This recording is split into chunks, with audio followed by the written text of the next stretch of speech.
Bonsoir et bienvenue à l'émission des Moments de bonheur avec Carole Noël. Ce soir, nous avons le beau bonheur d'accueillir José Ishwara Marcou, qui est naturopathe médecin en médecine ayurvédique. Alors, sans plus tarder, nous l'accueillons. Bonsoir, José Ishwari. Bonsoir, Carole. Bonsoir à tout le monde qui nous regarde. Quel bonheur d'être ici avec vous autres. Hey, c'est ça le télétravail, c'est le fun parce qu'on n'est pas proche, Carole et moi, au niveau distance, mais on est là ce soir avec vous autres dans votre salon. Ben oui, José, toi maintenant, tu es au Québec et tu as fait aussi un beau parcours, même un parcours étonnant, parce que tu es parti des institutions financières, du milieu banquier, et là, tu es en médecine ayurvédique. Si tu nous racontais un peu comment tu es arrivé à cet état. Hum.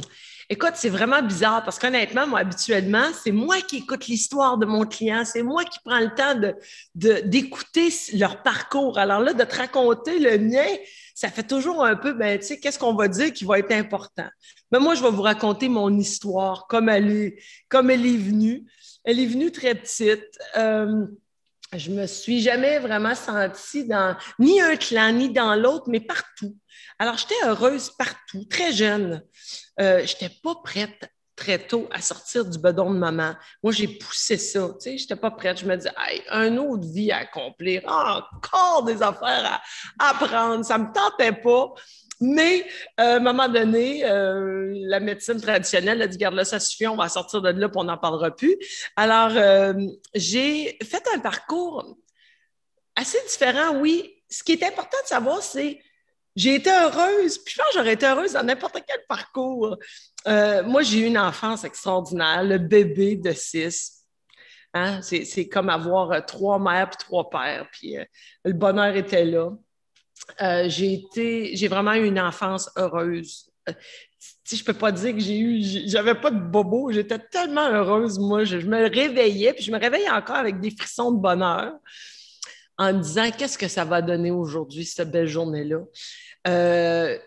Il est arrivé dans la vie où papa est parti, mon héros.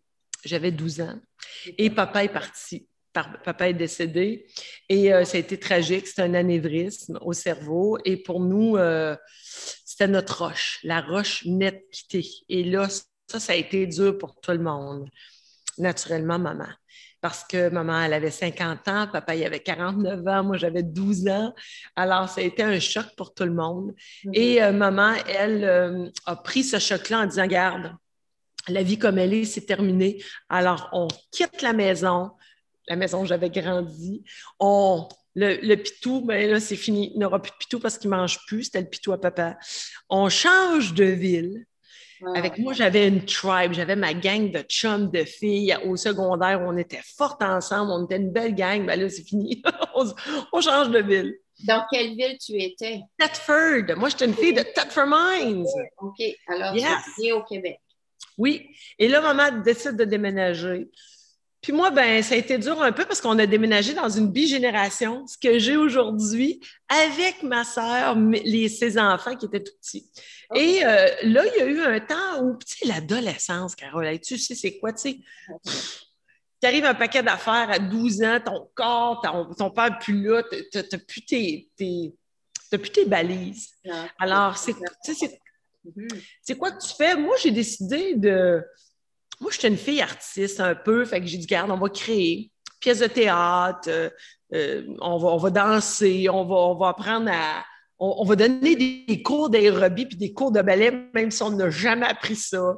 On va écrire une pièce de théâtre, pourquoi pas? Et on va chanter à la chorale. Alors ça a été comme un peu mon exécutoire, où je me suis dit, garde, va-t'en là-dedans, t'es bonne, t'aimes ça. Puis en attendant, ben garde, ça répond à tous tes besoins que tu avais. Ça ne veut pas dire que ma gang de Thetford ne me manquait pas, elle me manquait beaucoup. Mais on passe à un autre appel. Je suis quand même assez bonne là-dessus. Et ce que ça a fait, c'est qu'à 17 ans, ben là, la curiosité des grandes villes m'appelait. Montréal, let's go. Je me suis en allée au collège. J'ai commencé à l'Institut de tourisme. Alors ça, le voyage m'appelait aussi. Je me disais, hey, moi, je veux tellement voyager. Je me rappelle une fois, il y avait une madame elle est décédée aujourd'hui, mais elle a implanté la marche du pain. Et Madame Doyon ici à Plessisville. Et elle avait toute une autre aura pour voyager et aider aux gens en Afrique, aux gens. Puis là, elle faisait un voyage. Et moi, c'était mon rêve, Carole, d'aller à ce voyage-là. Je voulais tellement y aller à Haïti. Mais maman disait, non, j'ai pas de sous, Josée, pour ça, moi. Écoute. Alors, est-ce que c'est pour cette raison que tu es allé dans le milieu banquier, dans le milieu financier?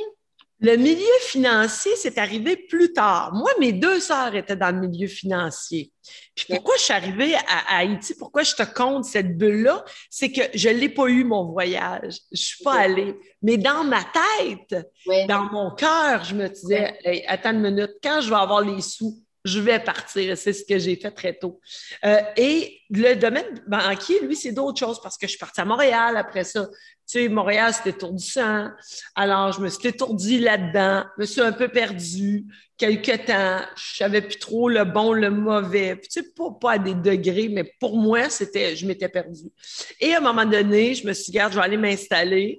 Et je suis allée m'installer à Victoriaville. Encore là, j'aurais jamais pensé que j'aurais été là, mais il est arrivé une autre circonstance dans la famille. Je suis allée là, puis j'ai fait comme, ouais, let's go, let's try that. Et là, ma famille, mes deux sœurs sont dans les caisses populaires. Ils étaient dans les caisses populaires. Et je m'étais tout le temps dit, jamais de la vie. Alors là, c'est ça, j'avais étudié en tourisme, comme je disais. Mais là, pour que nos gens comprennent, bien, j'ai arrêté. Je me suis dit, regarde, ça me prend peut-être pas 3 ans pour comprendre comment voyager. Je veux voyager. Moi, je ne voulais pas être en arrière de bureau pour vendre des tickets pour aller voyager. Alors, je me suis dit, OK, on laisse ça de côté. J'avais été faire un peu d'études en cinéma, communication à l'université. Mais là, tu sais, je me sentais un peu comme je veux vraiment me poser.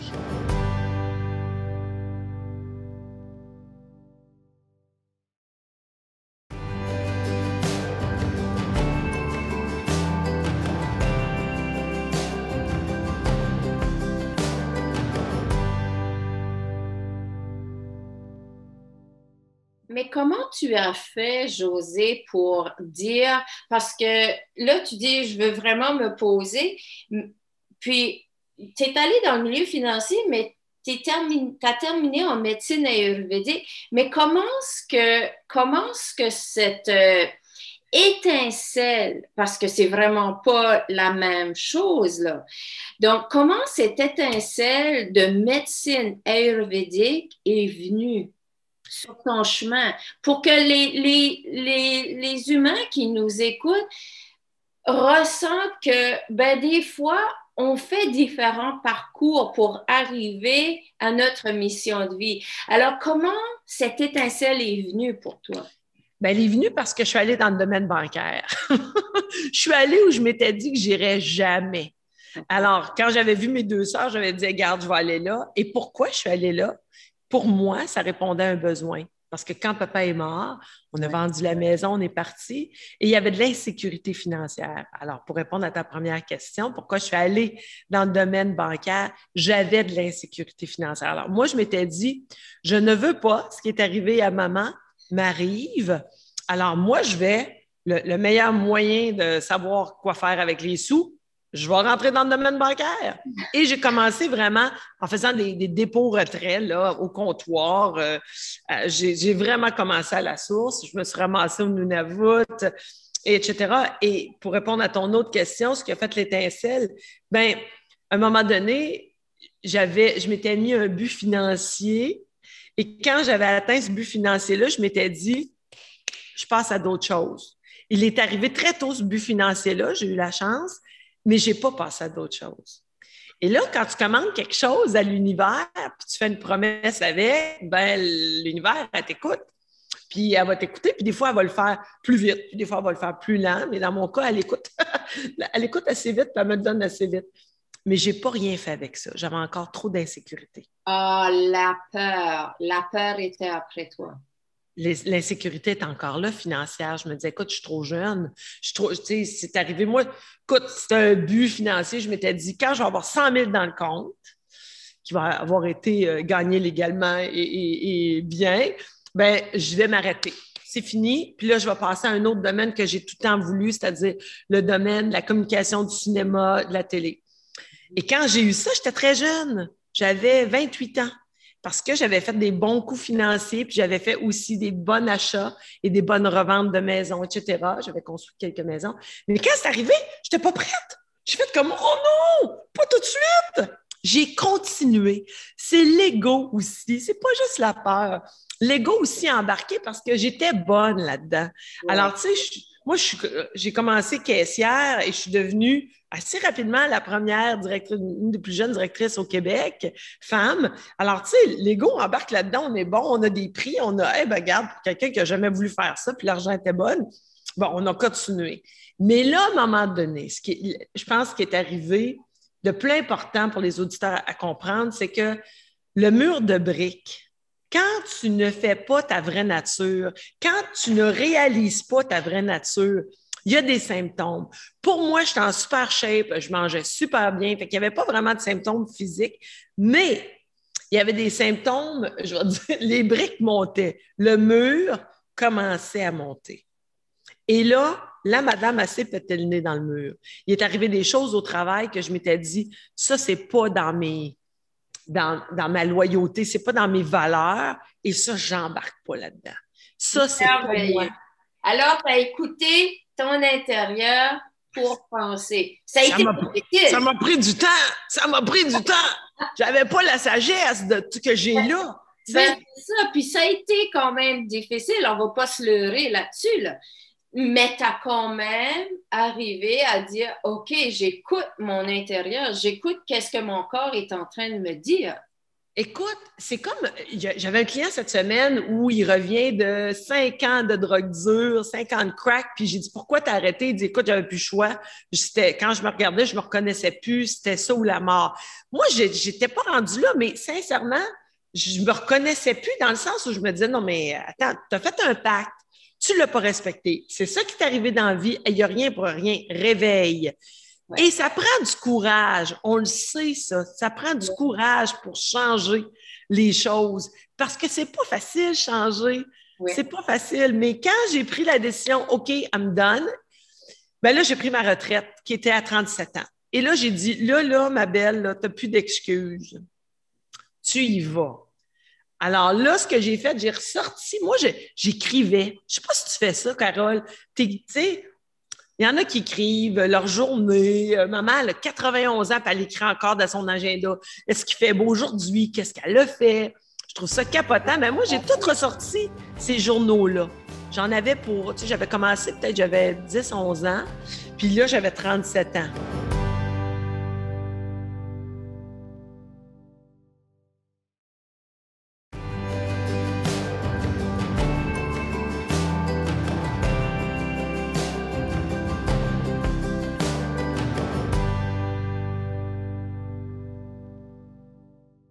Alors, moi, ce que j'ai décidé de faire, c'est d'aller dans le passé avec mes yeux de femme de 37 ans.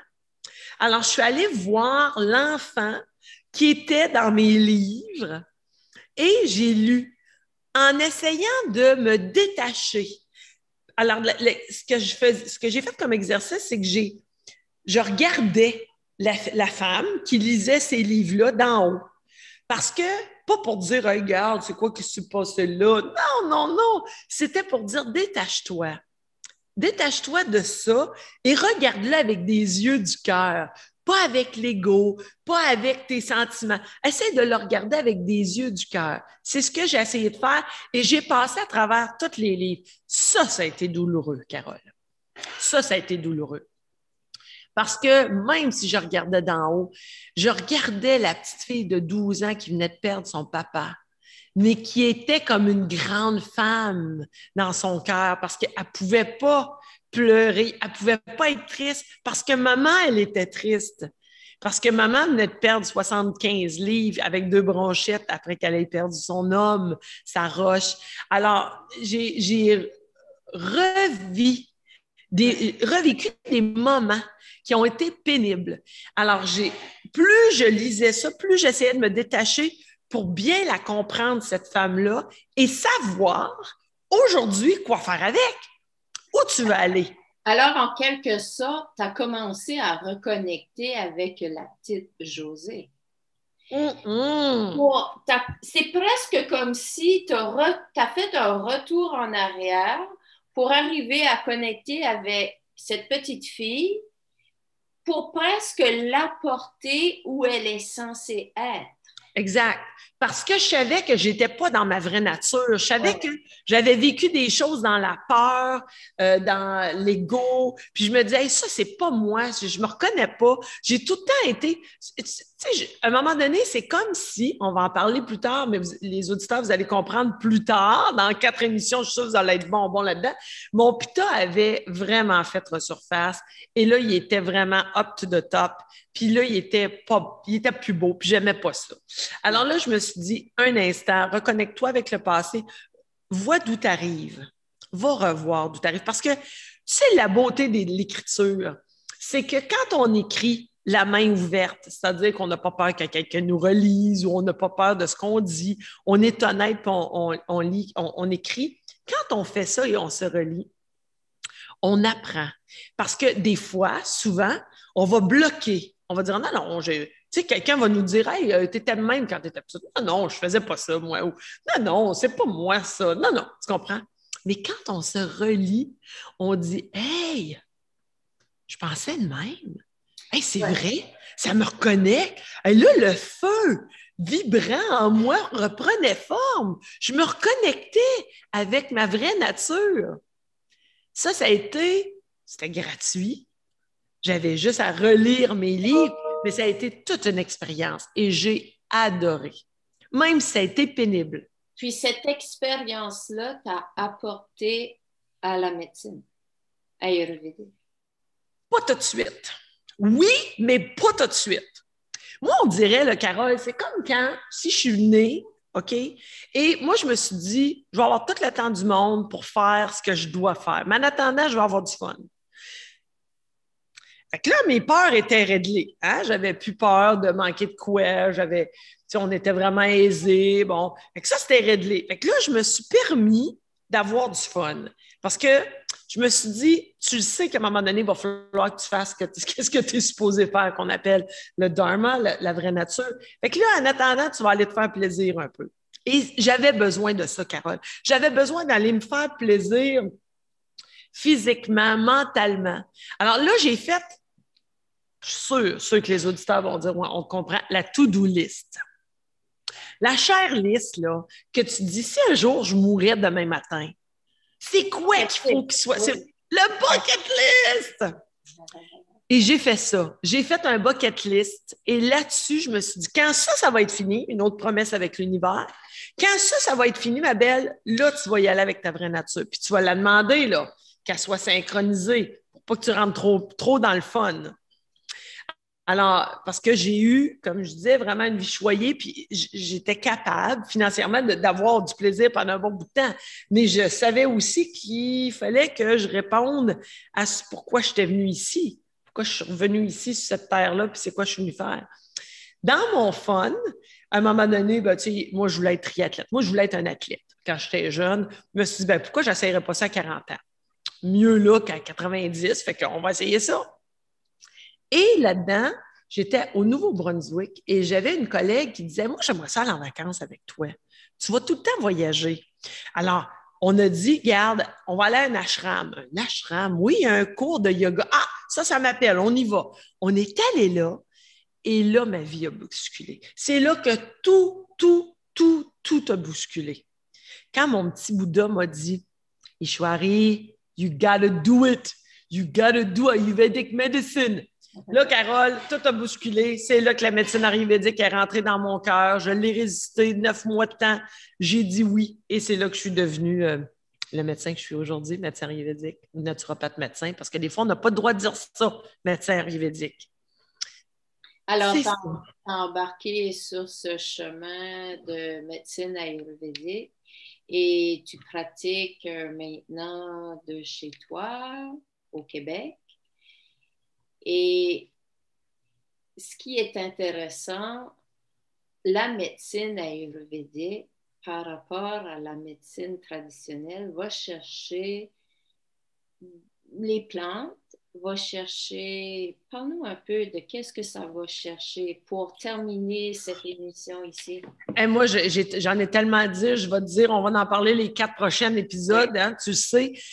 C'est une médecine, une des plus vieilles médecines au monde.